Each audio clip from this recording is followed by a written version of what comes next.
na at magsaya. Kalimutan na ang problema. Tayo na't magpuri sa Kanya.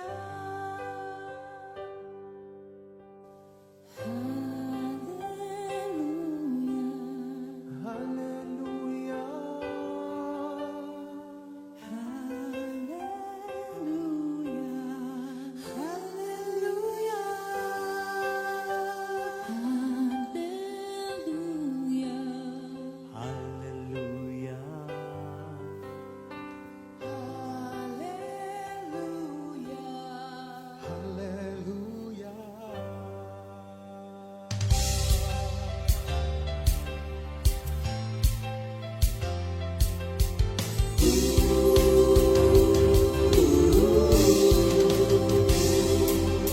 Buksan ang iyong mga mata, gumising na at magsaya. Kalimutan na ang problema, tayo na't magpuri kay Jesus. Buksan ang iyong mga mata, gumising na at magsaya. Kalimutan na ang problema, tayo na't magpuri sa Kanya. Hallelujah, hallelujah, hallelujah, hallelujah, hallelujah, hallelujah, hallelujah, hallelujah. Buksan ang iyong mga mata, gumising na at magsaya. Kalimutan na ang problema, tayo na't magpuri kay Jesus. Buksan ang iyong mga mata, gumising na at magsaya. Kalimutan na ang problema, tayo na't magpuri sa Kanya. Hallelujah, hallelujah, hallelujah, hallelujah, hallelujah,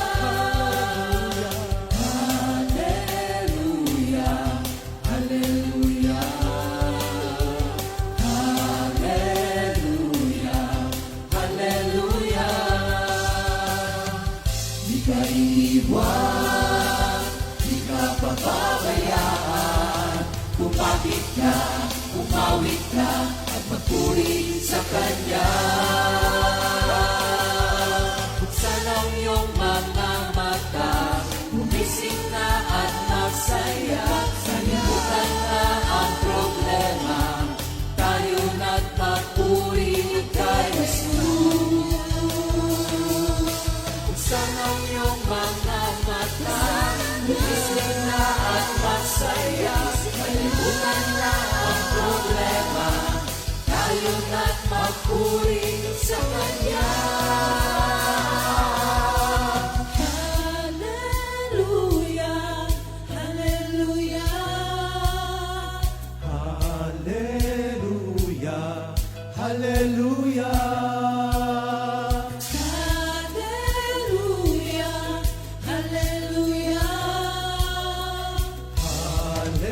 hallelujah.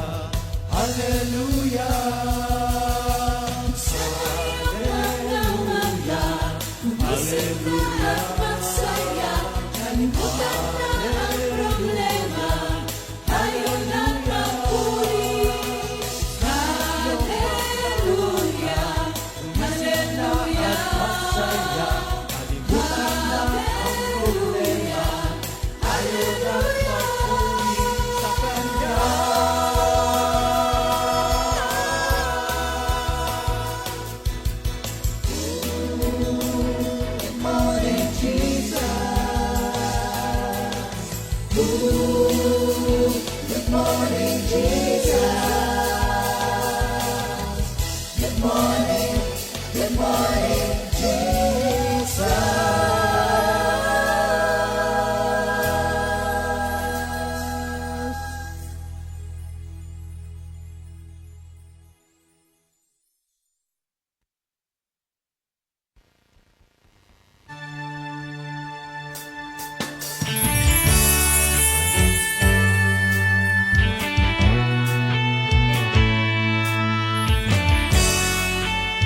Kay Yahweh, walang imposible.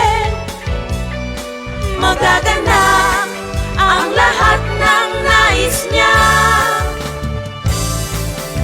Kay Yahweh, walang imposible.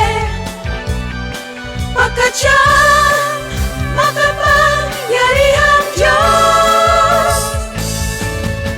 Kay Yahweh, walang imposible. Magaganap ang lahat ng nais niya. Kay Yahweh, walang imposible. Pagkat siyang makapangyarihang Diyos. Purihin natin ang Diyos. Purihin natin ang Diyos. Purihin natin ang Diyos. Purihin natin ang Diyos. Purihin natin ang Diyos.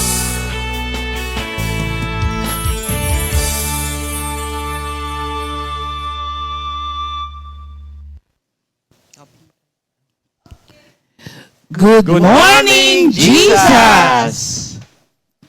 Hello Yeah. po mga kapatid. Good Ano nga, Holy Thursday ngayon. Amen. Ayan, Maundy Thursday.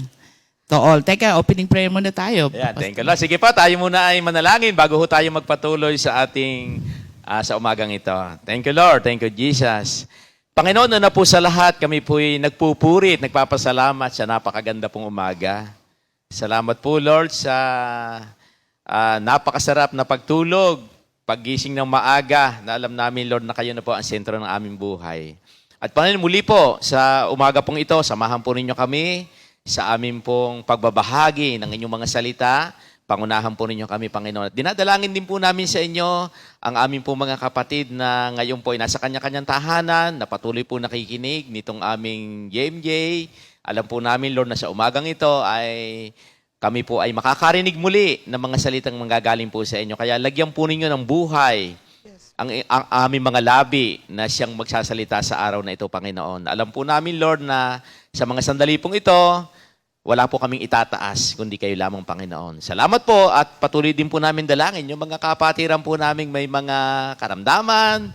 Salamat po sa kagalingan na inyo pong ibinibigay sa kanila. At sa mga nagbibiyahe, salamat po sa travel mercy na ibibigay po sa kanila.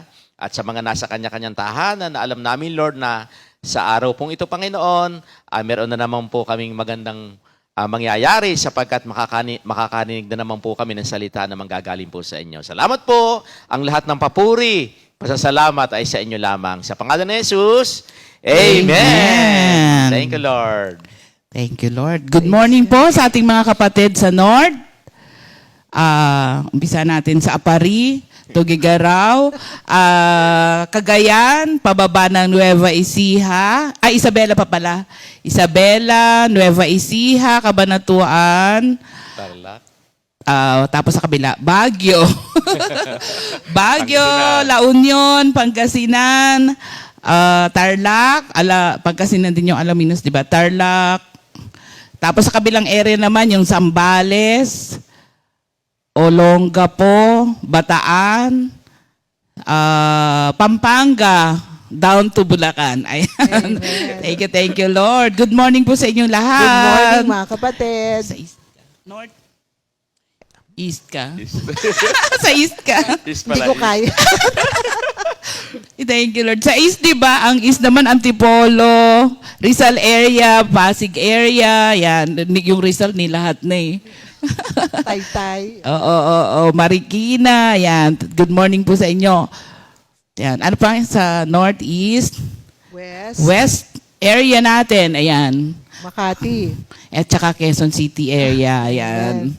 Tapos sa South, ayan yung outreach po natin sa South. Yan, sa South po naman, simulan ko po dito sa Lower South. Ano nga ba yung Lower South? Muntinlupa, Las Piñas, Bikutan, at diyan po sa papunta na po diyan sa papunta ng Sa Los Mahogany. Baños, Ano po yan? Mahogany, mataas, kasama rin po yan.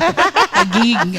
Tagig, kasama po Paranaque. yan. Los Baños po, San Pablo, San Juan Laia, at yan po sa lugar po ng Lipa, Katandala, Batangas City, at yan po sa, papunta na po naman dyan sa lugar po ng Lemery. Yan, dyan po sa aming mga prayer meeting dyan, sa lugar po ng Masalisi at Payapa. Dyan din po sa lugar po ng Kalaka. Ano pa nga ba ma? Sa Kalaka? Nasugbu. Nasugbu. Yan po. Nawawala. Nagpapasyon pa yata. Yan sa dami. Mendez area. Hello po sa inyo lahat. Good morning po. At alam po natin na tayo pong lahat ay nagsiselebrate ng Lenten season. Amen. At alam naman po natin kapag ka-celebration po ng Lenten season, ano ba tawag doon? Nagko-commemorate. Yan. Inaalala po natin ang isang historical and true na pangyayari sa larangan po ng ating spiritual na pamumuhay. At nung Monday pa po natin napapag-usapan yung way of the cross. Kaya ngayon po, ipagpapatuloy po namin yung topic ng way of the cross. Yan, purihin po ang ating Panginoon. Sige po, bago babasahin ko po muna Meron dito pa po yata sa... tayong Ayaw nga pala. Nagmamadali. May lakad. basahin natin. Sige. Oo. Ang Verse ating of... verse of the week. Titus 2:14.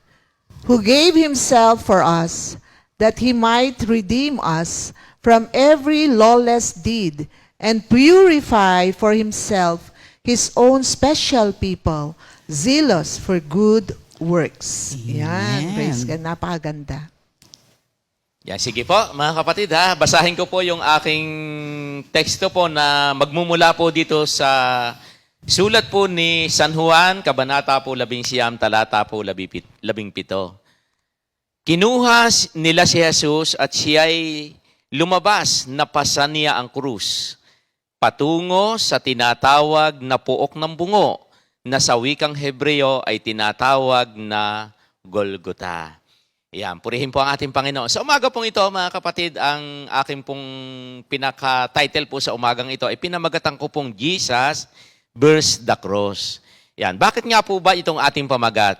Sabi nga po, ito po yung isang kaganapan na sa pamamaraan po ng krus na ipinakita nga dito. Pag sinabi naman po natin na krus ay, bears the cross ay pagbabata, pagdadala o pagbubuhat ng krus. At sabi nga po doon sa binasa natin kanina ay dinala si Jesus ng mga sundalo palabas ng lungsod, ipinapasan nila kay Jesus ang kanyang krus papunta sa lugar na tinatawag na lugar ng bungo na sa wikang Hebreo ay Golgota. Ang paghihirap na dinanas ng ating Panginoong Hesus patungo sa pagpapako sa krus ay dahil sa kanyang pagmamahal sa atin. Ay totoo naman po. Diba? Na alam naman po natin ang ating bakit po pagmamahal? Siyempre, katulad ng ginawa ng ating Panginoong Hesus, siya naman po ay alam naman natin wala namang kasalanan, pero binata po niya yan na dapat tayo yung magdadala po niyan sa buhay natin. Historical background po, ang mga kriminal po nung panahon nila ay hindi lang basta hinahatulan ng mga kamatayan. Nung panahon po nila, ang mga kriminal hindi lang po hinahatulan ng kamatayan. Sila ay padadanasin ng mga pag-aalimura at binabato ng mga tao. Ano pa po? At ang krus na pagpapakuan sa kanila ay bubuhatin habang naglalakad patungo sa labas ng bayan. Tinampo nyo, gaano kaya pagka tiningnan natin, nung mga una palang panahon, ganun yung kanilang pamantayan.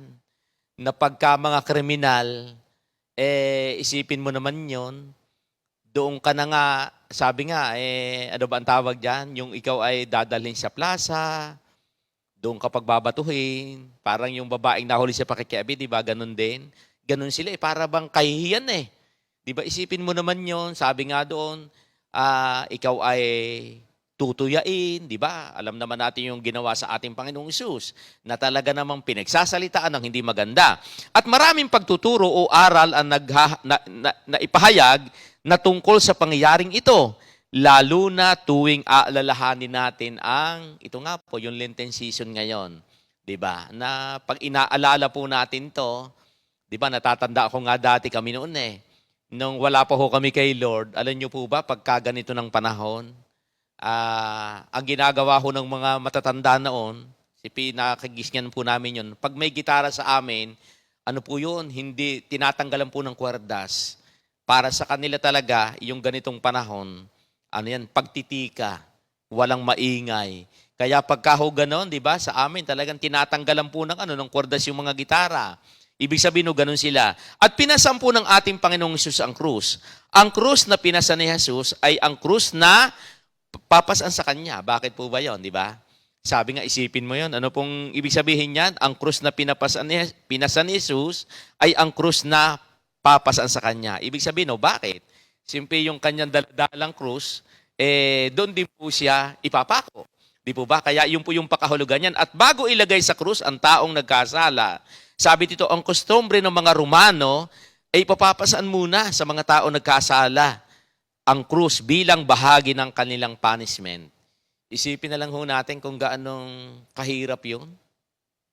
Diba? Para sa kanila, yun ang para bang parusa sa inyo yan, dapat, ganito. Yun nga po, naranasan po ng ating Panginoong Hesus. Pero lagi, tatandaan po natin pero ang ating pong Panginoong Hesus, wala po siyang kasalanan Bagaman nangyari po sa Kanya yan, pero wala naman po siyang kasalanan. The cross in Jesus' time is an instrument of torture and execution. Di ba? Alam naman natin torture, ano po yan? Parang, ano bang tawag doon? Parang, ano bang tawag yan? Ginigisa ka talagang, pinapahirapan ka talaga. Ay yan po yung krus ng kapanahunan ng ating Panginoong Hesus. Alam naman po natin. Di ba? Katulad nga nung mga pag nakita natin doon sa, yung pelikula ng ating Panginoong Hesus? Passion of Christ, di ba? Pinakita naman po natin yan. Ano pong hirap? Pasan-pasan mo ang krus. Pagtayo mo, madadapa ka, madadaganan ka. Isipin na lang mo natin kung gaano pong hirap yan. Kaya nga po, bawat tao ay may kanyang sarili tayong krus na binabata sa buhay. Totoo po yan. Iba-iba nga lamang po ng bigat. Yung krus na dinadala natin sa ating buhay, sabi nga, iba-iba lang ng gaan ng krus na dinadala natin. Di ba? Pagka tinitinan niya po natin, ano po ba ito? Yung krus na may timbang, iyan po ay may bigat. Naku, lalo na po, yung krus po naman na pinabuhat sa ating Panginoong Hesus, iyan po ay mga kahoy talaga na mabibigat. At sabi, may timbang upang masaisip na ang kabayaran ng kasalanan ay kamatayan. Di po ba? Kaya nga tayo ngayon, pag meron tayong nararanasan ng mga nakadagan sa atin ng mga krus sa buhay, di ba? Dalawang bagay lang naman yan Minsan, di ba, tinatanong natin kay Lord, Lord, ito po bang nararanasan ko? Ito po ba'y, para pagtutuwid sa akin? O para po ito ay ikalalago ko. Di po ba? Sa buhay natin, yan po ang nararanasan natin. At pinasampu ng ating Panginoong Hesus ang krus mula sa lugar na kung saan siya hinatulan, patungo sa lugar kung saan siya ipinako. Alam niyo po ba, ayon po doon sa mga ibang nagsuri, kung gaano pong kalayo yung pinagsimulan ng pagpapasa ng krus hanggang sa pagpapakuan ng ating Panginoong Hesus sa krus, ang sabi nga po yan daw po ay 640 yards. Yung po pala yung layo na mula doon sa pinanggalingan ng ating Panginoong Hesus hanggang po siya ay dadalhin doon sa lugar na pagpapakuan. Ang ibig sabihin, gaanong kalayo po yan pagka atin nung kinuwenta yan? Ibig sabihin, mahigit na kalahating kilometro pala yon, yung pinagpasaan na ng ating Panginoong Hesus. Gaano bang kahaba yung yung kalahating kilometro? Di ba yung 1 kilometro po, 1,000 meters. Sabi po dito, 640 yards. Ibig sabihin, mahigit na kalahating kilometro ang pinaglakaran ng ating Panginoong Hesus na para papunta doon sa krus na kanyang pagpapakuan. Kaya nga po sa kanyang pagpapasa ng krus, dinala ng ating Panginoong Hesus ang bigat ng krus. Diba? Ano po ba ang nakapaloob doon? Diba? Napag-aralan po naman natin yan. Diba? Kaya nga ang lagi nating nire-remind sa atin ni Lord na pagka tayo ay nasa panahon ng mga trouble, ano daw po ang ating gagawin? Tingnan natin ang krus na pinasa ng ating Panginoong Hesus. Diyan po, ano po ba yung mga trouble sa panahon ngayon? Yung mga problemang dumarating, yung mga sakit na nararanasan ng tao. Ayan, sabi naman ng Bible. Kaya nga sabi doon sa unang Pedro 2:24, ano po ang nakalagay doon? Sabi nga dinala ng ating Panginoong Hesus ang bigat ng ating mga kasalanan at tayo'y pinagaling sa ating mga sakit. Kaya pagka ikaw pala'y may sakit, may nararamdaman ka, may problema ka, anong gagawin natin? Tingnan natin ang krus. Iyan po ang pagkapatunay kung gaano tayo kamahal ng Panginoon sa ating nararanasan. Kaya pag sa mga oras na ito, ay meron tayong mga nararanasang mga krus sa buhay, mga problemang mabibigat. Tingnan po natin ang ginawa ng ating Panginoong Hesus sa krus. At ano po ba yan? Yung mga alalahanin, ikasama po talaga sa buhay yan. Diba? Kaya nga lagi natin nasasabi, pagka nakakaranas tayo ng mga mabibigat na problema, anong lagi natin sinasabi? Ay wala pa sa kalingkingan yan ang dinanas ng Panginoon. Diba? Sasabihin natin, ay hindi pa naman natin naranasan tayo ipako sa krus. Hindi naman natin naranasan tayo ay lagyan ng koronang tinik. Isipin mo yon na ikaw ay katulad ng ating Panginoong Hesus, may mabigat ng pasan, pero hinahagupit pa. Tapos ano ang hinahagupit sa kanya, 'di ba? Yung pag-aari, yung sharing nga ni Sister Ian noong nakaraan. Yung sa Batangas nga po ang tawag doon, yung parang may sima. Yung parang may matilos na ganon. Tapos pag hinagupit kang ganon, so hihilahin. Naku, pag hinila po 'yon, dala yung laman. Isipin natin kung gaanong kahirap, gaanong kasakit. Yun po yung sinabi ng Panginoon Ginawa po niya ito. Kaya ano man ang nararanasan natin ngayon mga kapatid, huwag tayong malungkot. Lagi natin tingnan ang krus. Yang krus po na yan, ang naging palatandaan kung gaano tayo kamahal ng ating Panginoon. At ang pagpasaan po ng krus ng ating Panginoong Hesus, ito po ay nagpapahayag ng dalawang bagay. Unang-una, ito po yung pagsunod sa kalooban ng Diyos. Bakit po pagsunod sa kalooban ng Diyos? Simple, alam po naman natin, di ba? Kung natatandaan nga ninyo, yung isang disciple ng ating Panginoon na sabi sa Panginoon Panginoon, hindi po dapat kayong magkaganyan, hindi po kayo dapat mamatay. Pero anong sabi ni Lord? Lumayo ka, Satanas, hadlang ka sa akin landas. Ang sinasabi mo, hindi kalooban ng Diyos yan. Ano yung kalooban ng Diyos? Magsasuffer talaga siya. Di ba? At magaganap po, yung kanyang pagsunod sa kalooban ng Diyos sa pamamagitan ng pagpapako nga sa krus. At alam naman natin, ang pinakita nga po diyan. Kaya, sabi nga nung Bible, Romans 8:28, na alam natin na sa lahat ng bagay, ang Diyos ay kasamang gumagawa ang mga nagmamahal sa Kanya. Kaya mga kapatid, sa mga oras na ito, ano man yung ating mga mabibigat na daladalahin ngayon, tingnan natin ang krus. Sabi nga, ang Panginoon, pagmamahal po kung bakit naganap sa Kanya yan. Pangalawa, ano po ang pinapahayag nung Kanyang ginagawa na sa pagpasa sa krus? Ang pangalawa, yung pag-ibig ng Diyos. Di po ba? Alam naman po natin, yung sa John 3:16, ang sabi nga doon, gayon na lamang ang pag-ibig ng Diyos sa sanlibutan, kaya ibinigay yung Kanyang bugtong na anak.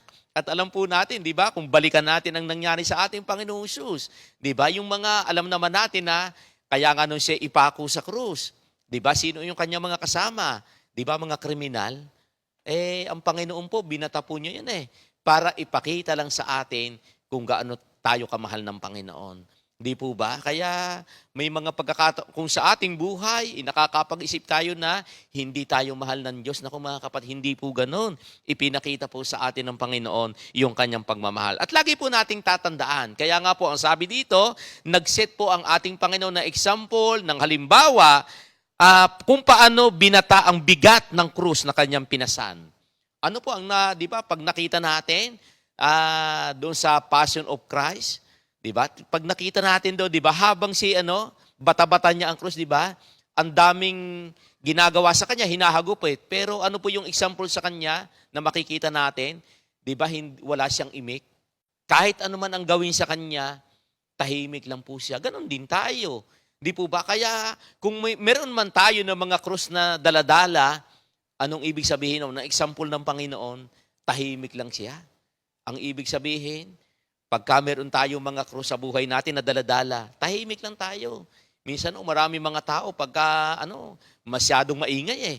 Pero ang halimbawa ng Panginoon, tahimik lang siya. Diba? Talagang binata niya po yan. At kapag pinasa natin ang sarili nating krus, ano nga po ang sabi diyan? Natapos na. Ibig sabihin yan, katulad ng ating Panginoong Jesus, yung halimbawa natin eh. Nakuha natin yung kanyang halimbawa. At ano pa? At lagi din po nating tatandaan, ano man yung mga kabigatan sa buhay natin, may katapusan yan. Di ba? Katulad ng Panginoong Jesus. Di ba? Natapos din naman. Pagdating doon sa krus, na pagpapako, natapos yung kanyang Ibig sabihin, may hangganan. Di ba? At hindi lang po may hangganan at napagtatagumpayan ng mga Kristiyano. Kaya anuman mga kapatid, ang mga krus sa buhay natin, ang pinagdadaanan natin, napapagtagumpayan po natin. Simple ang ating pong Panginoong Jesus, ang halimbawa natin eh.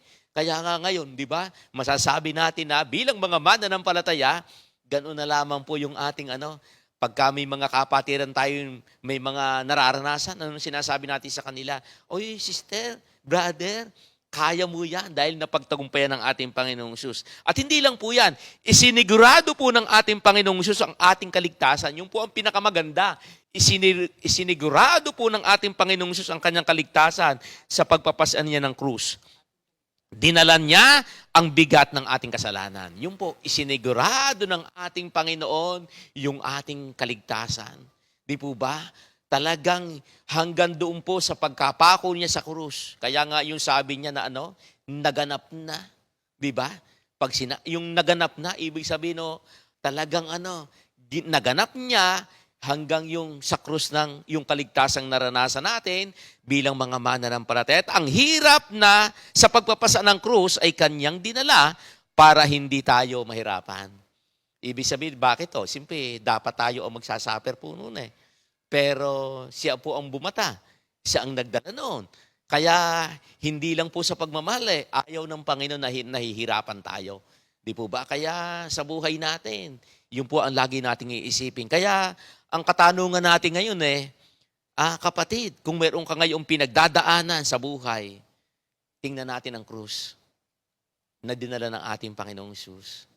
Iyan po ay mensahe na talagang sa ginawa ng ating Panginoong Jesus ay may kaligtasan.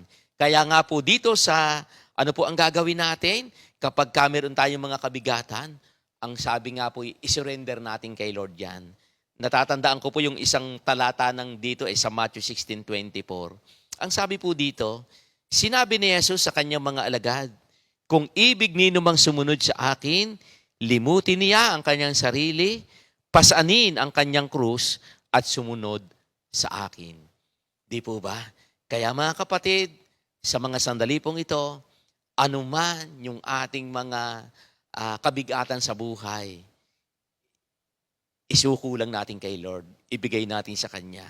Sapagkat ang sabi nga ng ating Panginoon, napagtagumpayan niya hanggang sa krus ng Kalbaryo. Yung ginawa niya na pagbabata, iyan po ay isang pagpapatunay na mahal tayo ng Panginoon. Kaya kung may mga pinagdadaanan man tayo ngayon, ang sabi nga sa ating binasa, sabi dito ay limutin natin ang ating sarili at pasanin natin ang ating krus at tayo ay sumunod sa ating Panginoon. Ganun pong kabuti mga kapatid ng ating Panginoon.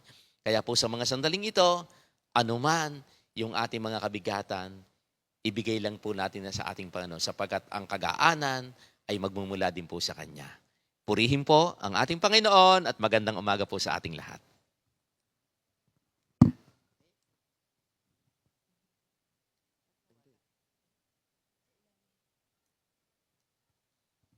Ayan. Thank you, Lord. Ayan. Mga kapatid, ano daw po ba ang krus na pinapasan po natin ngayon?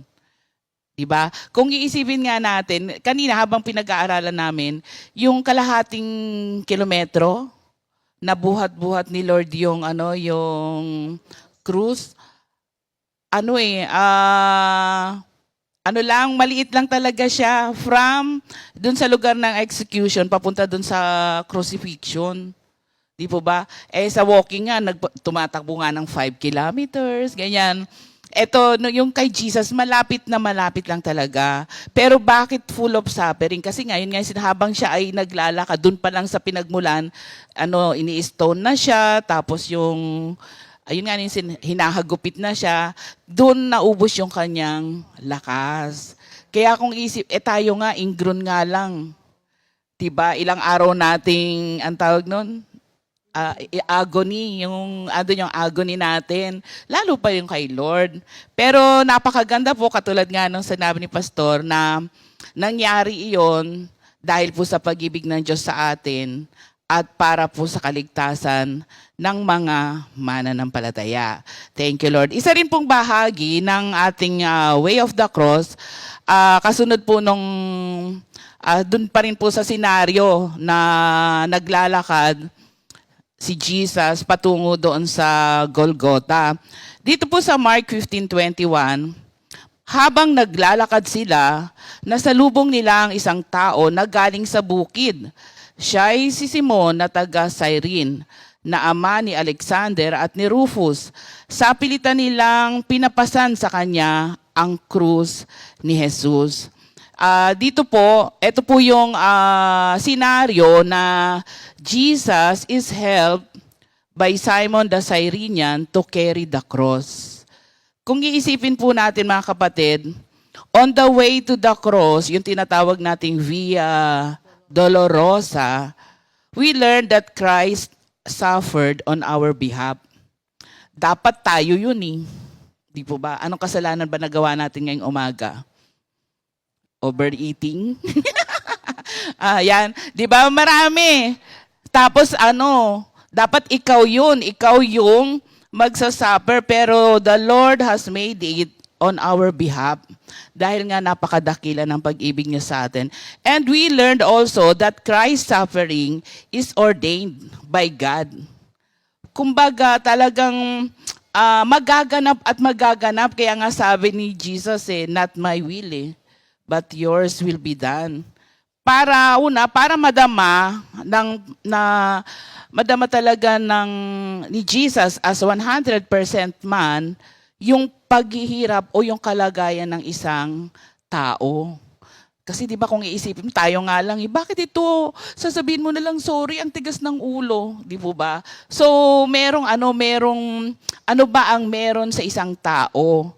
Sasabihin kasi ng tao, mahina ako eh. Ano ba yun? Yung mahina ka sa temptation, madali kang prone ka sa kasalanan. O ako'y tao, marupok. Ano yan? Ang tao'y marupok, di po ba? Totoo naman po yun.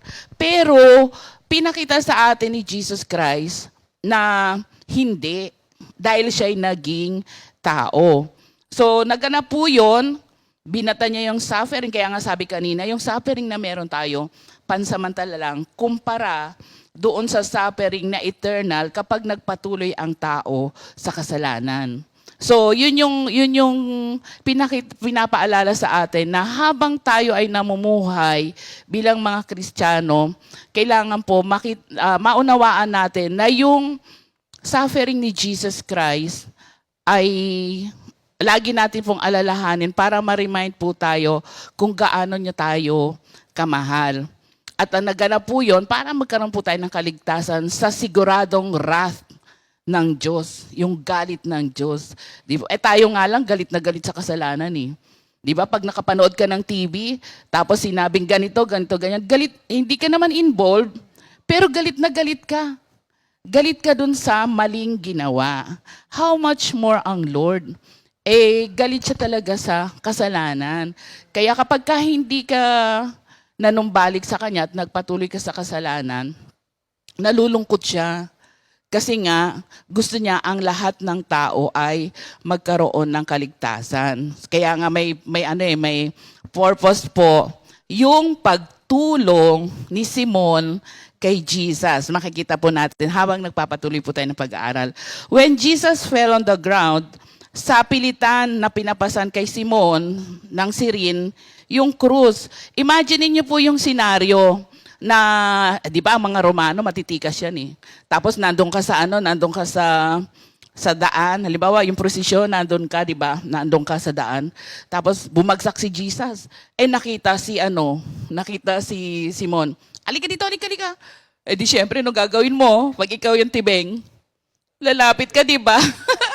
Oo nga, wala kang choice, kundi he was forced. Sabi nga, he was forced para tulungan si Jesus Christ. Actually, mga kapatid, si Simon po ng Cyrene, siya po ay isang African according to research. Jewish African siya. At alam naman po natin na ang mga Hudyo, taon-taon po yan, nagpupunta sa Jerusalem para i-celebrate ang Passover. Nagkataon lamang po na nung oras na yon ay execution ni Jesus Christ. So nung time na yon, syempre pilgrim ka. Tapos bigla kang sinabihan na gano'n, alika dito. Di ba? Wala kang magagawa kundi sumunod, patay ako nito. Di po ba? So kung iisipin po natin na may maganda pong naganap sa sitwasyon na yon. According to history, sabi nga sa ating mga research, na si Simon of Cyrene ay nagbiyahe mula sa Cyrene to Jerusalem. Actually, sa binasak po, 1,500 miles to participate in the celebration of Passover. So 'di ba kaya nga mapalad yung mga yung kinukuwento nila Sister Ria, nila Pastor Alex, yung mga nag-share sa atin tungkol sa kanilang biyahe papunta sa Jerusalem, 'di po ba? Tayo nga tuwang-tuwa na pag nagpo-post sila ng picture eh. Yung tapos inaano na rin, kumbaga parang anong tawag doon? Documentation ba 'yon? 'Di ba? Parang nakarating na rin tayo. Tapos eto dito anong tawag noon?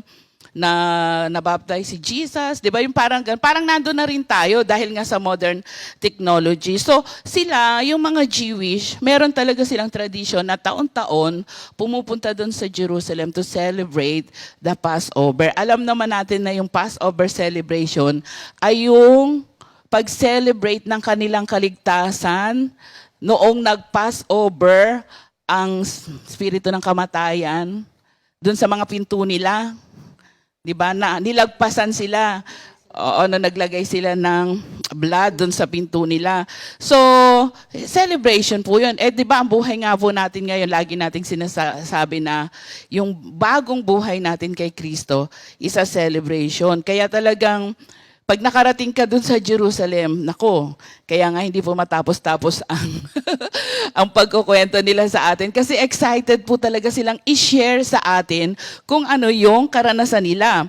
Siya ay isang historical man, si Simon of Cyrene, na nakilala sa isang real historical moment. Pag binasa nyo po, yung pagpapakilala po kay Simon of Cyrene, ilang verse lang po yun. Pero according to research din, kaya siya nakilala kasi isa siyang prominenteng tao na nag-produce ng marami pang mananampalataya. Simula nung naganap ito sa buhay niya. He was given an opportunity to serve Jesus in Jesus' final hour. Kung tutuusin po mga kapatid, yung ministry ni Jesus, noong panahon na yun, hayagan. Kaya nga po sinusundan siya ng maraming tao. Alam agad, marami ng marites noon eh. Diba? Pupunta si Jesus sa Sea of Galilee. Nagulat si Jesus, may tao na doon. Di po ba? Kumbaga, parang dahil nga hayagan yung ministry ni Jesus, maraming taong nakakapaglingkod sa kanya. Eto si Simon of Cyrene, nakapaglingkod siya kay Lord unknowingly, na service na pala yon, yung binuhat niya yung cross. Pinersa pa siya. Sa paglilingkod natin kay Lord, minsan 'di ba, mas mas productive yata yung pinersa kang maglingkod. 'Di ba parang bilang mga manggagawa pag inalala mo nga, bakit ka napunta rito? 'Di ba? Ano ang naganap sa buhay mo at ikaw ay naging worker? Pastor Simple? Wala. tanong mo? Yan. Ang isang dahilan, katulad nga ng sabi ni Sister Wife, na yun, parang napuwersa kami nung mga panahon yun eh. Nung magkasakit yung aming panganay na kapatid, Sister Glory. Dahil, sipi, wala na kaming wala na kaming pupuntahan pa eh. Di ba? Ibig sabihin, bilang wala naman ng pera, sabi nga, taong mahirap, hindi naman madala sa ospital, pero nung niya mga panahon yon, sipi, dahil sa kawalan niya ng pera namin, ang ginagawa na lang ho namin, dahil wala pa nga ho kami kay Lord, sa albularyo kami pumupunta. Sa totoo nga ho, lahat ng albularyo ho ng Batangas naikot na rin ho namin yun eh. Dahil sa albularyo ho, wala naman hindi naman, hindi ka magbabayad, pero halimbawa kung magkano lang ibibigay mo, minsan magbibigay ka na ng isang buting gin, di ba parang ganun lang naman sa kanila eh. Kaya nga lamang po, wala rin. Ibig sabihin, naikot na namin yung buong pagamutan ng Batangas albularyo, wala rin no. Kaya para bang suko na, at yun no, talagang nung suko na kami, sabi nga nung natatanda ako, sabi nung bayaw ko nung ipinagpe-pray over, sabi, sige gumaling lang po yan, ibibigay ko na ho kay Lord yan. Kaya hanggang ngayon, yung kapatid ko, ay simple, talagang wala nang pag-asa, yung bang payat na, 3 taon kalahati na nakahiga, di ba? Pero talagang may pag-asa kay Lord. At yun ho ang naging pamamaraan ng Panginoon para sa amin, para mapunta kami dito. Kaya nga sabi ni Sister Wife, minsan, yung nagiging tayo, yung pagpupuwersa, na puwersa para sumunod. Kaya huwag na ho kayong papuwersa mga kapatid Huwag na yung untayin yung mga ganon.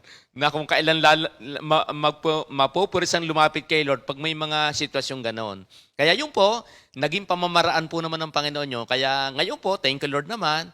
At yung pagdala ho sa amin ng gawain, at doon ho nagpasimula, na nakita rin ng maraming tao na isang taong mamamatay na nabuhay pa. Ay ganun Kaya maraming naging pato, parang yung sinasinisir ni Sister Wife, si Simon, di ba? Nung ginawa niya kay Jesus, naging maraming taong nadala. At yung po, nung mangyari sa kapatid ko na ipagalingin, yung mga nakakakita, tunay nga pala yung Diyos. Di ba? Naniwala sila na nagpapagaling si Lord. Kaya yung po, thank you Lord. At kami, ano ang ginawa ni Lord? 2 kaming manggagawa ngayon. Thank you Lord. Amen, di ba? Kundi dahil sa sakit, di ba, napuwersa. Sabi tuloy ng aking bayaw, sabi, yun nga, yung sharing nila na gumaling lang ay ibibigay niya kay Lord. Para maglingkod kay Lord. At yun yung believe din po ako doon sa bayaw ko na yon kasi alam niya yung binitawan niyang salita na yon noon. Kaya si Ate Glory, po yan, talagang inoffer niya ng bayaw ko na At saka nakakatuwa, ang assignment ni Ate Glory ay mga bundok-bundok pataas, pababa, tatawid ng ilog. Ngayon po mga kapatid, sabi ko nga, Lord, yung dati naming pinupuntahan sa Batang High, sister, talagang thank you Lord. Kailangan ko po munang magpagawa ng ano tawag nun? Hindi cable para mula dito tatawid sa ganon kasi hindi ko na po talaga kayang bumaba sa ganon. Pero sila Ate Glory nung mga panahon na yon, talagang alos linggo-linggo yon na nilalakad. At hindi lang naman yun, marami talagang area na lakad lang po talaga ang paglilingkod kay Lord. Ngayon, balik na po tayo mga kapatid. Kasi nga, di ba, si Simon, puinersa siya para nanonood lang siya eh.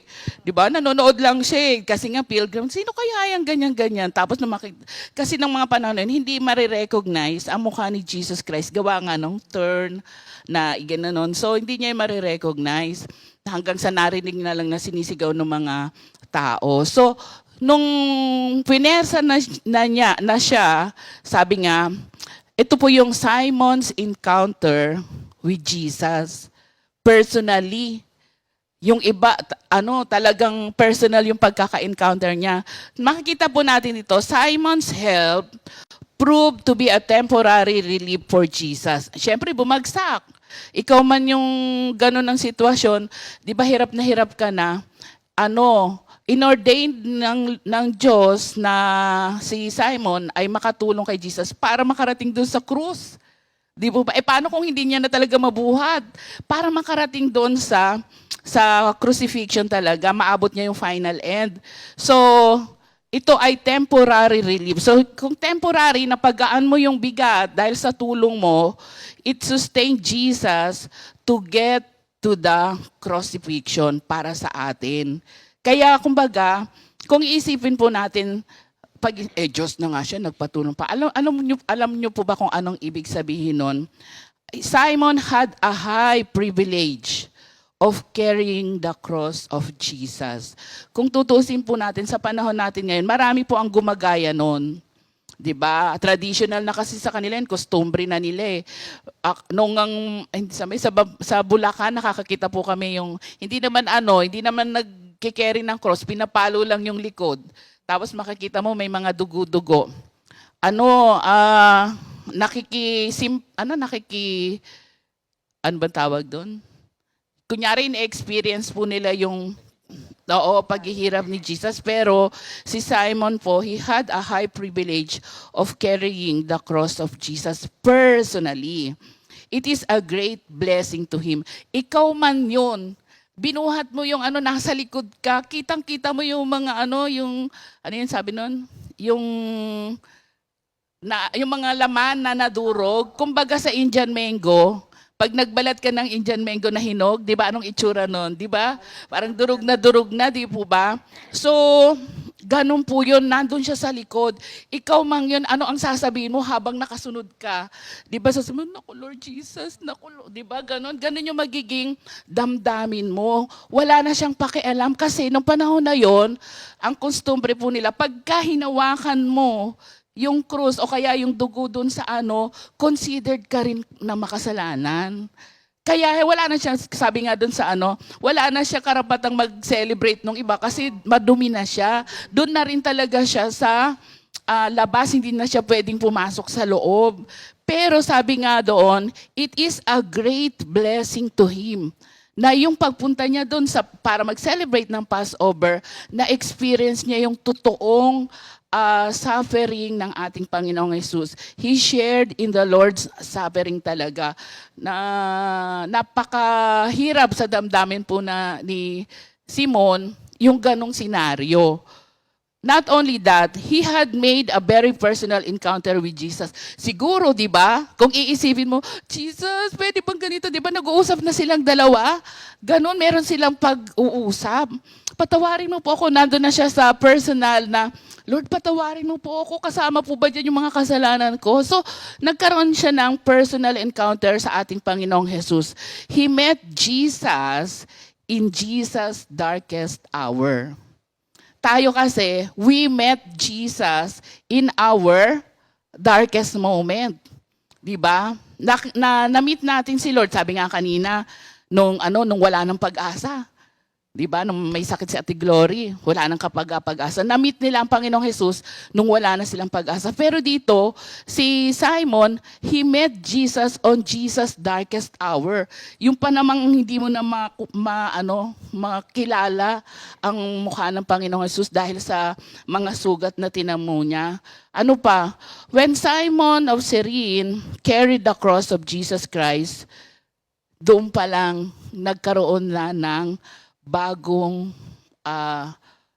buhay si Simon. Simon was changed. Parang noon nababalitaan lang kita, pero ngayon nakita ko na. 'Di ba? Parang personally, 'di ba? Kasi nga malawak yun nga sabi ko nga sa inyo, masyado nung unang araw noon pa laganap na yung mga marites, 'di po ba? So kilala na si Jesus. No, sabi nga, doon sa balita pa lang kita naririnig. Pero ngayon, Lord, ikaw pala talaga to. Pwede bang taasan ko muna ng konti para mapaganggang ko? Diba? Ganon na lang yung puso ni Simon of Cyrene. So God, by divine appointment and providence, ordained the meet-up of Simon of Cyrene and Jesus. Talagang planado na yun ng Diyos. Para saan? To make him an eyewitness. Siya mismo. At bilang eyewitness, at mismong siya rin ay nagkarga ng krus, anong tawag nun? nag-cause po yun para magkaroon siya ng bagong buhay at bagong pananalita. Kaya nga po, yun yung kanina, na kapag ka ikaw mismo, na-encounter mo si Lord personally, according to sa time ng Panginoon, hindi mo mapipigilan ang sarili mo para ipahayag. Totoo pala, pag uwi niya doon sa kanila, totoo po, nag-evangelize na siya. Syempre, hindi lang naman po siya. Usually, pagka nag-travel po ang mga Jewish papunta doon sa Passover, marami silang kasama. Kasama yung pamilya, yung mga anak, yung katulong, di ba?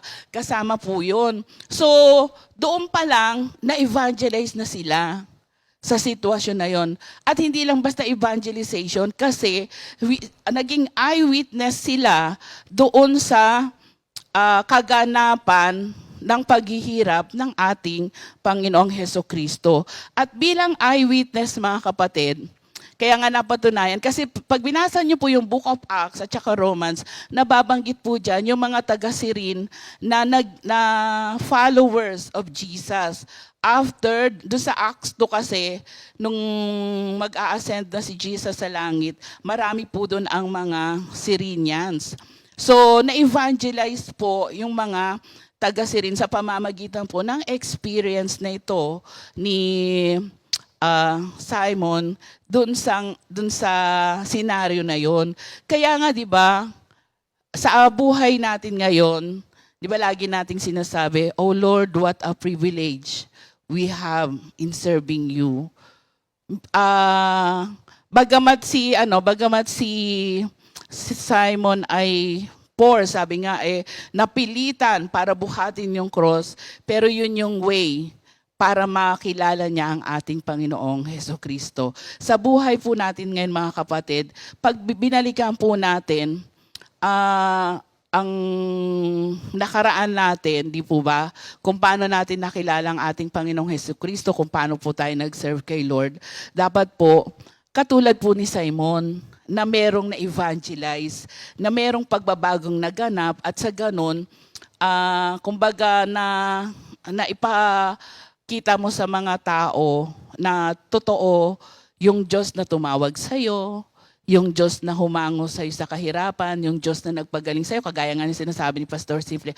Actually po, ito pong outreach namin sa Kalo, nabibless po kami dahil meron po doon isa silang kababata na tuwing na lang po mag-share, siya po ay blessed na blessed dahil kilala niya sila from the very start, kung anong pinagmula nila. Tapos ang sharing nga po niya, sinong mag-aakala na mula sa anak ninyo ay merong isang magiging pastor? 'Di ba? Parang ganoon. Kaya kumbaga, tapos yung mga kapatid ni Pastor Simple, nung pag umuwi kami, katulad nga ng share niya, nung birthday ni Pastor Simple, sinorprise siya. Kasi sabi niya, simula nung umalis ka dito, dahil nga sa paglilingkod kay Lord, ngayon ka lang na-assign na ang birthday mo ay natapat ng Huwebes at prayer meeting dun sa kanila. So hinandaan po siya ng mga kapatid. Pagdating namin, natuwa kami. Hindi naman Huwebes Santo. Hindi. Parang si Vic ang magbe-birthday ng Biyernes Santo, yung kapatid niya. So, yung sa niya, sa katuwaan po nila, 'di ba? Yung sinasabi. Kaya pagka sinishare, thank you Lord kasi yung napatunayan na yung calling natin to serve the Lord ay hindi nasasayang. At yun ay inalaw ng Diyos sa buhay natin para tayo mismo makita natin kung paanong kumikilos ang Lord sa mga nananampalataya sa Kanya. Lagi ko nga pong sinasabi, everyday po ng pag-outreach namin, kahit saan po kami ina-assign, lagi po kaming available to know more of Christ. Kung ano ang ginagawa niya sa buhay ng mga mananampalataya. At nag-grow din po kami doon. Kaya nga po, dito nga, habang nakikilala ni Simon si Jesus patungo doon sa kung saan siya papako. Imagine mo, ang liit lang po talaga ng distansya, mga kapatid, kalahating kilometro. Subukan po nating magbuhat ng kalahating sako sa kalahating kilometro, magaang pa rin yun, di ba? Oo. Pagka ginanong ka, tatalsik sa kanila yung bigas, mapupuwing sila. Pero kung iisipin po natin, doon po sa kalahating kilometro na yon, sobrang radical change ang nangyari po sa buhay ni Simon of Cyrene. Kaya sa buhay po natin mga kapatid, yung radical change na yun, gamitin po natin. Dahil ang radical change na yon ay isang katotohanan na ang Diyos na ating pinaglilingkuran ay buhay. Kaya nga po, yung sinasabi nga dito na, yung kanyang akala po natin, siya ay tumulong kay Jesus sa pagbubuhat. Siya ang natulungan sa senaryo na yon. Kaya pwede niyang sabihin, I love you, Roman soldier, sa pagkakatawag mo sa akin kahit pwersado. Kasi yung Diyos na tumawag sa kanya ay Diyos na mapagmahal. Kaya nga po talagang sobra pong blessing sa ating lahat, mga mananampalataya, na gunitain ang mga ganitong sitwasyon, ganitong senaryo, biblically, para po maintindihan natin ng lubusan na napakadakila ng bagong buhay natin ngayon kay Kristo.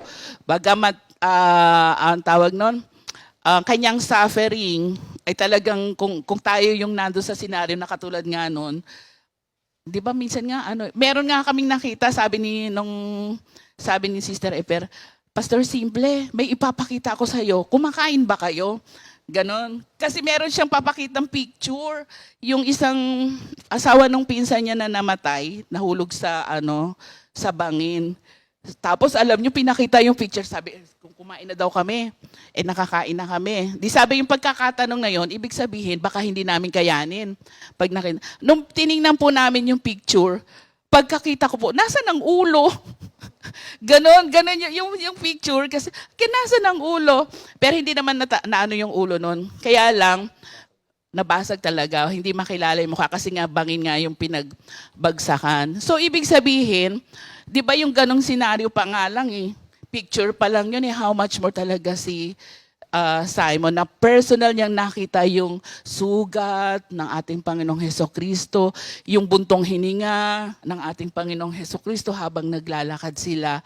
Sobra pong great blessing po talaga sa kanya yon, sapagkat naging bahagi siya ng suffering ng ating Panginoong Hesukristo. Kaya naging victorious yung Christian life niya. Kaya nga, thank you Lord, kasi habang inaaral mo to, talagang mabibless na at mabibless ka talaga sa mga karunungang ibinababa ng Diyos sa panahon po natin ngayon. Lalo na po sa modern technology natin na marami na pong resources para po basahin natin yung mga research tungkol po sa mga pangyayaring ito, bukod po dun sa wisdom na ibinibigay sa atin ng ating Panginoon. Kaya na-bless po kaming lahat mula pa nung Lunes dun sa mga pag-aaral natin. Kakaiba po ngayon dahil talagang parang dinadala tayo doon sa sitwasyon kung saan yung pangyayari ay parang binubuhay natin muli sa panahon natin ngayon, sa pamamagitan po ng pag-aaral natin ng salita ng Diyos. Thank you, Lord. Ayan, dako naman tayo sa birthday ngayon, mga kapatid. Today ay April 6. April 6, happy birthday po sa ating mga kapatid. Sister Celia Dun. Happy birthday, Nay Celi. Happy birthday, Sister Nanay. Sister Paraluma Nuke, happy birthday. Sister Steph Aranda, happy birthday. Sister Maluha pa, happy birthday. Sister Mirna Tagle, happy birthday. And Uy. Brother Noel Codilia. Uy, happy birthday kay Brother Noel. Ano nga? Codilia. Hindi, tawag natin kay Brother. Tawag kay Brother Noel. My love si Noel, Sister my Connie. love. Noel, my love ni Sister Connie. Happy birthday. And belated happy anniversary. Actually, sa atin belated.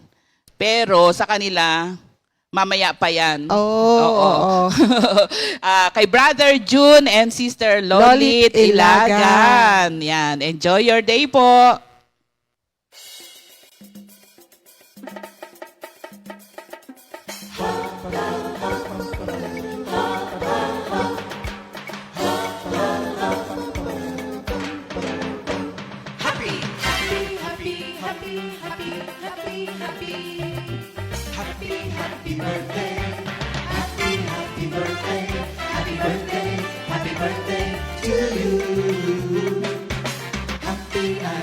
anniversary. Happy anniversary. Happy, happy, happy anniversary. Happy anniversary. May the good Lord bless and keep you. May the Lord's light shine upon you.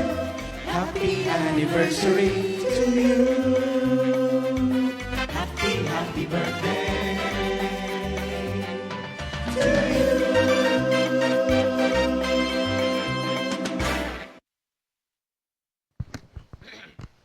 Happy birthday! Enjoy your day, mga kapatid. Amen. And for our new song of the week, One Empty Womb. Tomb. Sorry, malabo mata. One Empty Tomb, composed by Brother Darwin Datu, music and arranged by Brother Alan Cabral and Sister John Yabyabin.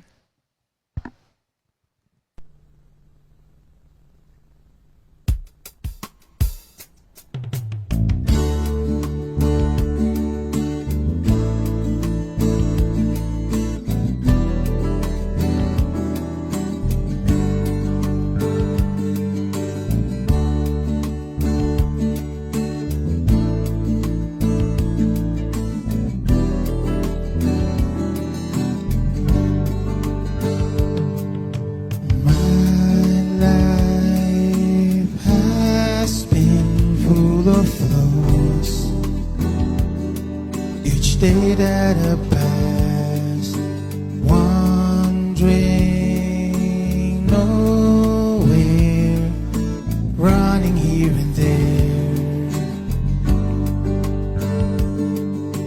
I am weary and weak with anything. Everything is bleak,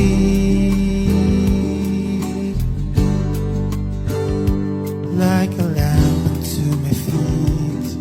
His words reminded me the grace of that one empty tomb has set me free. I am saved by Him, one who died for my sins. I am saved by Him. He is risen. He is risen. I am saved by Him. The one who died for my sins. I am saved by Him. He is risen. He is risen.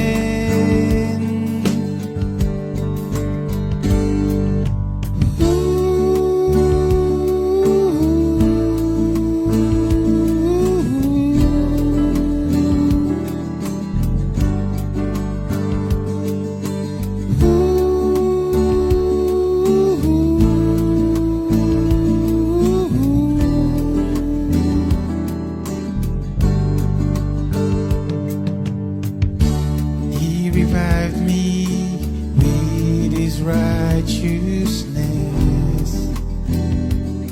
and directed my steps. He gave me life with His steadfast love. Great is His mercy on me.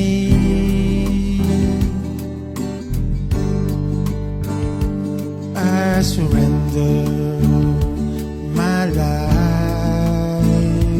to Him,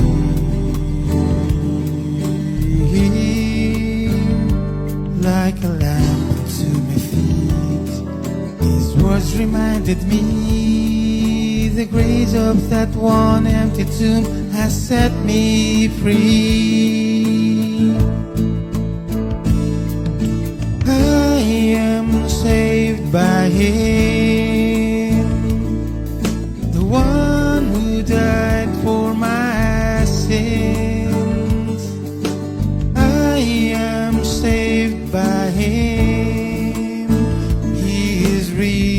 risen.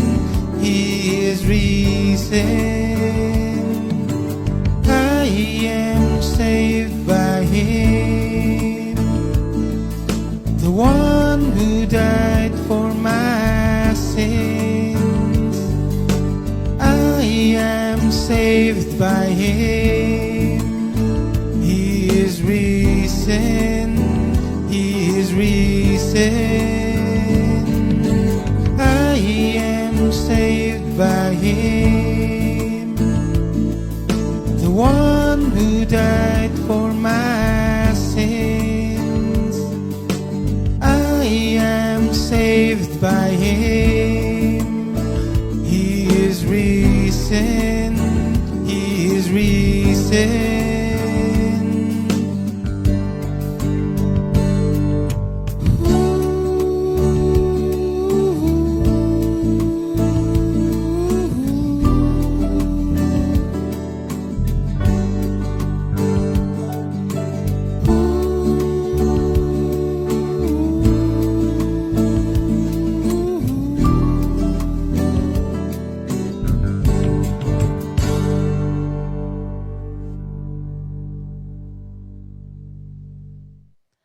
Ayan, one empty tomb. Amen. Praise the napakagandang kanta, Sir Jen.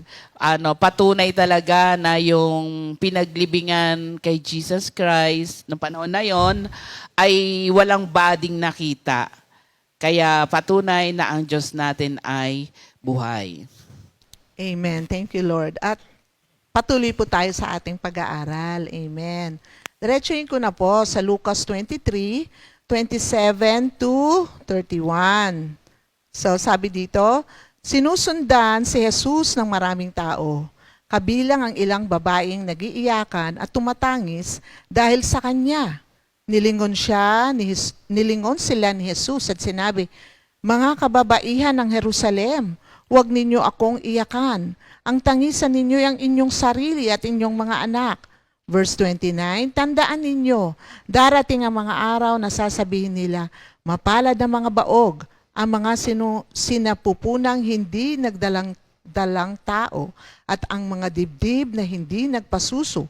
Sa mga araw na iyo'y sasabihin ng mga tao sa mga bundok, tabunan ninyo kami, at sa mga burol, itago ninyo kami, sapagkat kung ganito ang ginawa sa kahoy na sariwa, ano naman kaya ang gagawin kapag ito'y tuyo na? Amen. Praise God.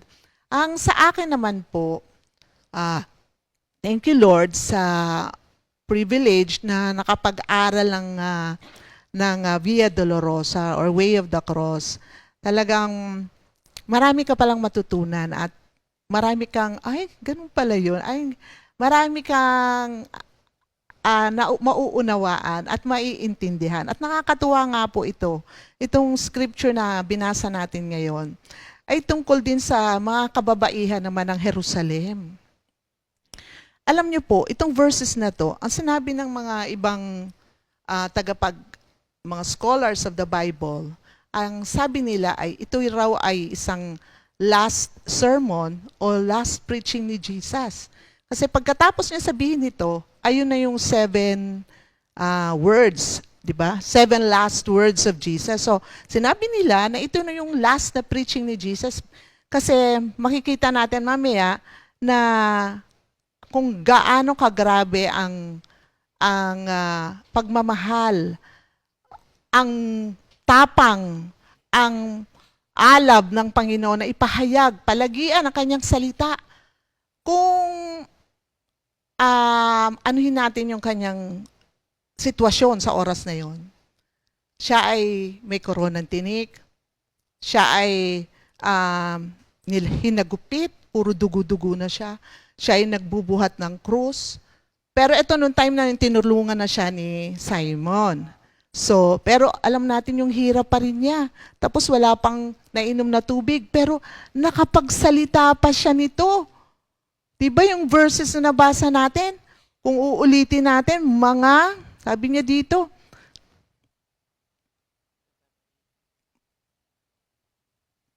Yan, nilingon sila ni Jesus at sinabi, mga kababaihan ng Jerusalem. So kinausap niya, napatingin pa siya doon sa mga babaeng umiiyak, mga umiiyak na mga babae. Pero tingnan nyo ha, ang kanyang kalagayan noon ay talagang bagsak na sa physical. Kung ikaw yun, hindi mo nakakayanin pang magsalita. Kung ako yun, hindi ko na siguro kakayanin pang magsalita. Pero naisip pa rin ni Lord na mag-preach sa oras na yun. Kaya sabi nga, tandaan natin no, na mula sa Sanhedrin, tapos kay Pilato, nanggaling siya kay Pilato, sa Sanhedrin, kay Pilato, tapos kay Herod, tapos ibinalik ulit siya kay Pilato, halos wala siyang nasabi. Pero sa oras na yun, nakapagsalita siya, nakapag-preach pa siya. Kaya makikita natin yung puso niya na nais niya talaga ang lahat ng tao ay mahatiran ng salita ng Diyos. Na ang lahat ng tao ay malapit sa Panginoon. Naalala ko nga dito yung Mami Ligaya. Kasi nung last days niya, dapat, minsan naiisip din namin na sana magpahinga na lang ang mami. Kasi hirap na rin siya sa katawan niya eh. Pero alam niyo po, araw-araw yun umaalis, dala-dala yung oxygen niya. Araw-araw, kung saan sila pumupunta para ihatid ang salita ng Diyos. Hindi siya matahimik. Ganon din ang puso ng, higit sa lahat ang puso ng ating Panginoon. Nakita ko sa mami ang alab niya na ipamahagi ang salita ng Diyos upang ang lahat ng tao makarinig at magkaroon ng kaligtasan. So, ano nangyari? Alam niyo po, ang mami saan halos namatay, ano? Sa lipa. Dahil sa pagpapahayag ng salita ng Diyos. Kami mga manggagawa, tayong lahat ng mga tinawag ng Panginoon, mag-aayaw ka ba kapag nahihirapan ka na? Katulad nun, kaya nabanggit ko nga kanina eh. Paano pagputol na ang paa? Nagkwentuhan kami ni Sister Jennifer. Paano pagputol na ang paa? Paano ka nga naman makakahayo? Sabi ko naman, oo nga pala, meron pang bibig. Meron pang bibig. Pwede pa natin i-share ang salita ng Diyos. Eh si Lord nga, di ba? Halos wala na siya eh. Lupay-pay na siya. Pero naisip niya pa rin yung mga babaeng nag-iiyakan. Para i-preach sa kanila. Na ano sinabi niya sa kanila? Mga kababaihan ng Jerusalem, huwag ninyo akong iyakan. Ang tangisan ninyo yung inyong sarili at inyong mga anak. Na-correct niya pa sila. Sapagkat may ipinapahayag ang Panginoon sa oras na iyon. Na talagang ayaw niya yung, ang ayaw ba niya yung iyakan siya? Hindi po. Kahit si Lord umiyak. Tingnan natin. Doon sa Jesus Weeps. Yun lang. Napaka-iksi lamang na verse yun. John 11:35. At saka sa Luke 19:41-42, umiyak din po siya doon. So, nanangis siya sa mga taong nakita niya. Sa John 11:35, nung kay Lazarus, umiyak siya. Jesus wept, pinakamaikling scripture. And then, dun sa Luke 19:41-42, nung nakita niya yung mga tao, kaya napaiyak siya dahil sa awang-awa siya sa kanilang kalagayan. So, mga kapatid, masasabi din natin na ating Panginoon Jesus, He was a powerful preacher. Talagang inhatid niya ang salita ng Diyos. Gusto niya hindi lamang masave ang lahat na tayo. He was a powerful preacher. Pag sinabi niya, nagsalita siya, may nangyayari talaga. Napupurge ang heart ng mga tao. Tandaan natin, nung time na yun, hindi lamang yung mga daughters of Jerusalem ang nandoon.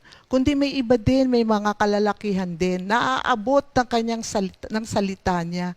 Kaya napakahalaga ng salita ng Diyos. Ito'y may kapangyarihan. At nung pinapahayag ang Panginoong Jesus, sobra ang kapangyarihan, aabot ang marami. Nung nga lang sa ginawa ni Simon, nakasama lang yung Simon of Cyrene. nakasama niya lang si Jesus, may effect na sa kanya, di ba? Alam niyo ba yung anak niya doon, si Alex, si Rufus, na banggit pa siya sa Book of Romans, Acts and Romans. Kaya sila ay mga na-convert.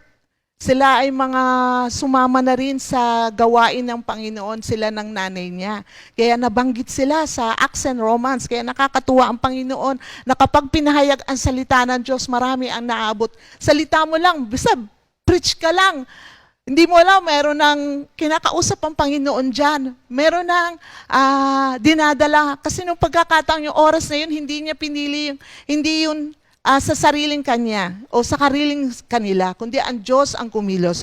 Ngayon po mga kapatid, sabi pa dito, who are these daughters of Jerusalem? They are not the daughters of Galilee.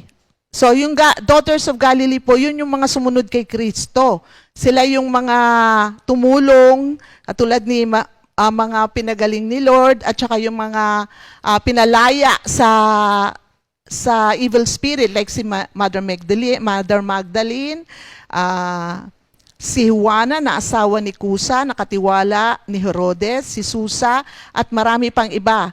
Sarili nilang salapi ang kanilang ginastos para sa pangangailangan ni Jesus at ng kanyang mga alagad.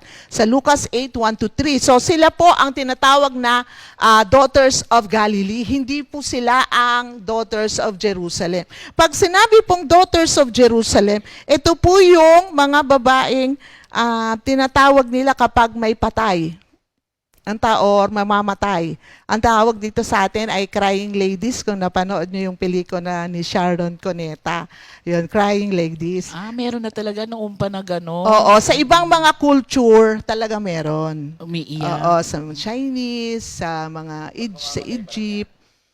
Ang iba nasa patay na. Pero ito, Oo nga. bago mamatay Si Jesus no? bago Kasi mamatay, buhay oo. pa eh. Ibig sabihin nire-ready yung crying ladies. Oh, nandiyan na Siguro yung mga sabi crying ni Jesus, ladies. hindi pa ako patay, huwag niyo muna akong iyakan. Malamang yun yun. Diba, no? Kasi usually yung crying ladies, After. Oo. Pero ito nga yung mga daughters of Jerusalem. They are professional mourners. Sa Amos, para makita natin na talaga palang merong ganun sa Jerusalem o sa bansang yon. Sa Yahweh, ito sa Amos 5:16. Kaya sinasabi ni Yahweh, ang Diyos na makapangyarihan sa lahat, ang Panginoon, maririnig sa mga lansangan ang mga pagtangis at ang mga paghihinagpis sa mga liwasan, pati ang mga magsasaka ay makikidalamhati kasama ng mga bayarang taga-iyak. At dito rin sa Jeremias 9:17, ang sabi ni Yahweh na makapangyarihan sa lahat, isipin ninyo ang mga nangyayari. Tawagin ninyo ang mga taga-iyak, ang mga babaeng sanay managhoy. So meron po pala talagang ganoon sa time na ito ng Jerusalem, ng kanilang bansa. So meron mga nananaghoy, mourners, pero they mourn for pay. Babayaran mo sila. Iiyak sila. Magkano ba? Ngayon, Iyak na lang tayo. kung mahirap, isang Iyak taga-iyak, Isa isang lang? taga-iyak, at saka isang taga-flute. Mm. Oo, babayaran mo lang ng mura. Pag mayaman, syempre, kahit kaya mong bayaran marami. Magandang iyak.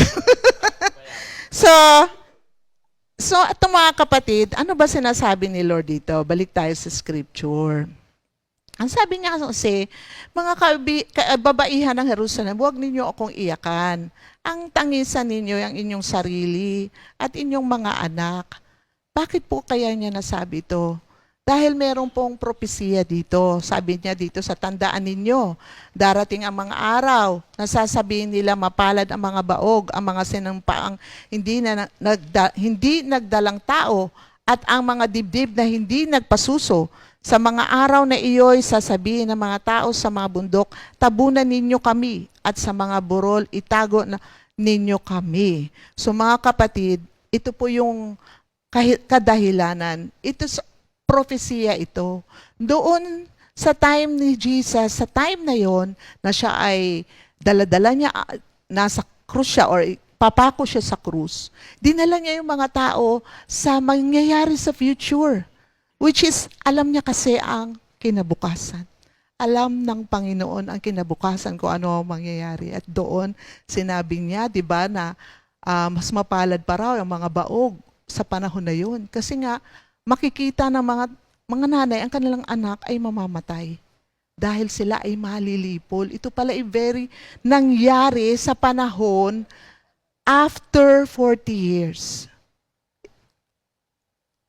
Di-destroy uli ang Jerusalem. Alam niyo ba, napakamaraming beses na ang Jerusalem ay na-destroy. Ang narinig ko nga minsan kay Sister Ria, yung west wall na lang yata yung natitira sa wall nila. Sa dami. Ito nga, nabasa ko nga kanina, during its long history, Jerusalem has been destroyed twice, besieged 23 times, attacked 52 times, and captured and recaptured 44 times. Napakaraming beses. Ngayon, meron na naman siyang propesiya. At that time na siya ay papako na sa krus, sa mga sinasabing daughters of Jerusalem, pero sa buong Jerusalem talaga ang sinasabi niya. Na ito na naman, after 40 years, may magaganap na naman. Hindi man, pero sa mga research, ito yung sinasabi ng ating Panginoon na after 40 years, they will be destroyed. At kinote niya ang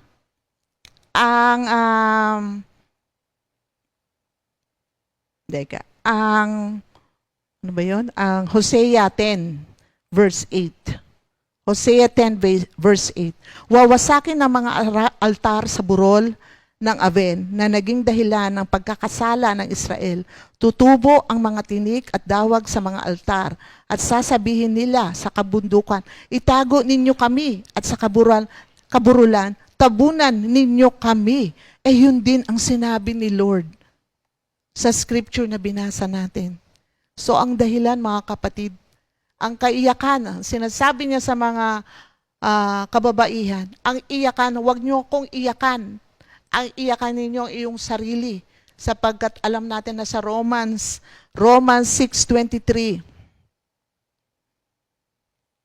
sapagkat kamatayan ang kabayaran ng kasalanan, ngunit ang libreng kaloob ng Diyos ay buhay na walang hanggan sa pamamagitan ni Kristo Jesus na ating Panginoon. So, the wages of sin is death. So sinabi nga ni Sister Jen kanina, napaka big deal kay Lord ang kasalanan. Isa yan sa magsisira ng ating buhay. Kaya niwa-warning na rin sila, sinasabihan sila ng Panginoon. It is time na they should go back to God. Kasi kaya gano'n na nangyayari sa kanilang bansa. Up and down, up and down. Ganun din sa buhay natin. Minsan hindi tayo makaangat-angat. Aangat pa lang, babagsak na naman ulit. Dahil din sa kasalanan.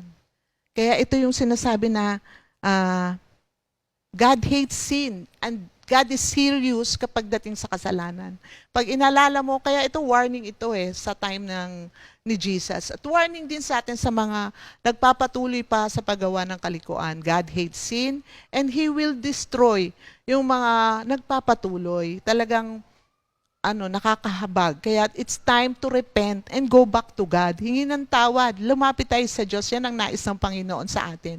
At sabi nga dito, weep not for Jesus, but weep for ourselves. Yung ating mga maling gawain, hingi natin ng tawad. Itangis natin sa Panginoon. Lumapit tayo sa Kanya at huwag nang magpatuloy sa mga maling gawain. Thank you, Lord. Amen. Praise God sa araw na ito. Mga kapatid, salamat. Lubos-lubos kami nagpapasalamat. Brother Simple. Yan, thank you, Lord.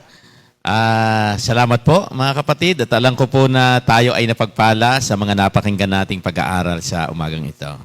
Thank you, Lord. Sir Jen. Thank you, Lord. Enjoy nyo po ang the rest of the day, mga kapatid. Habang pinagmumunihan po natin yung mga topic natin ngayon, glory to God po sa wisdom na ipinagkaloob ng ating Panginoon. At alam po natin na hindi lang po contemplation, kundi talagang narinig po natin ang tinig ng ating Panginoon. Huwag po nating patigasin ang ating mga puso. And let us learn na ang pagkilos po ng Panginoon ay hindi lamang po para sa atin, kundi para, sabi nga, for your children. Kaya thank you Lord sa lesson po natin ngayon. Amen. Magpapatuloy pa po tayo ng ating mga pag-aaral sa buong linggong ito. Kaya alam namin na lagi po kayong manonood. Hanggang Sabado na po ito. Everyday morning po ang ating GMJ. Kaya rest in God's Word. Let us obey Him every day by God's grace. And let us worship Him, adore Him, for He is our God who loves us so much. Thank you for this day, and let's all pray. Thank you, Lord. Thank you, Jesus. Lord, salamat po sa oras na to pinagkaloob mo sa amin. Salamat po, Lord, sa paggabay at tulong na binigay mo sa aming tatlo. Salamat din po sa mga karunungan, sa mga pangungusap mo sa iyong mga anak, sa paggamit mo sa amin. Salamat, Panginoon. At alam namin, Lord, na lahat po ng aming matututunan, tulungan mo po kaming maipamuhay ito. Salamat sa tulong mo sa amin na mamuhay ng nakalulugod sa inyo, Panginoon. Bless your people, Lord. Bless us all. Always be with us in all that we do. And thank you for everything, Father, for all the help, for everything, for all the blessings. Thank you, Father. In Jesus' name we pray. Amen. God bless po, mga kapatid. God bless po. 2 Timothy 2:2. Hallelujah.